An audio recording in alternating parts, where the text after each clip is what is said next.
Assalamu alaikum wa rahmatullahi wa barakatuh. Barkanmu da sake kasancewa cikin wannan shiri.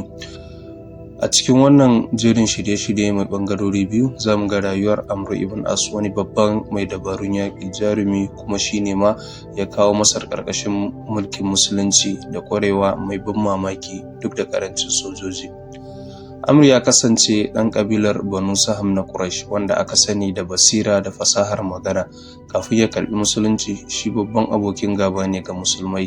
Ya yi yaƙi da su a manyan yaƙuna kamar Uhud da Ahzab, inda ƙwarewarsa a sojojin dawaki ta taimaka wa Qurayshawa. Zuciyar Amr ta fara sauyawa, kuma ya karɓi musulunci a shekara ta 8 bayan hijira, kafin cin garin Makka. Annabi sallallahu alaihi wasallam ya marabce shi kuma ya ɗora masa jagoranci nan da nan. Babban umarinsa na farko shine harin Zat Salasil a shekara ta 8 bayan hijira, inda ya jagoranci runduna kan ƙabilun arewa da ke barazanar musulmai.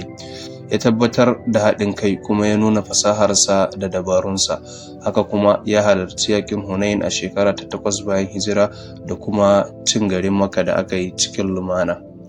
Bayan wafatin Annabi sallallahu alaihi wasallam, Amr ya yi yaƙi a yakunan Ridda, kuma aka tura shi zuwa gaban gabas na Bilad Sham a lokacin Sayyidina Abubakar.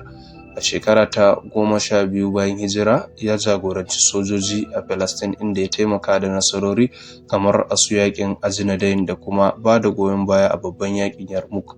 Ya kwace Gaza da sauran wurare, yana mai bawa mutanen ikon gudanar da aiki cikin yanci, yayin da yake haɗa kai da sauran shugabanni.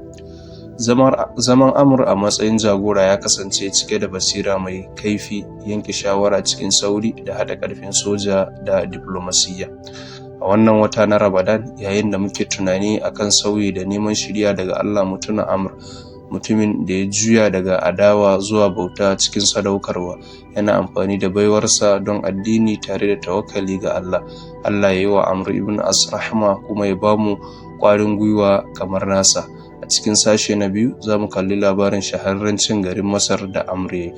Jazakumullahu khairan. Wassalamu alaikum wa rahmatullahi wa barakatuh.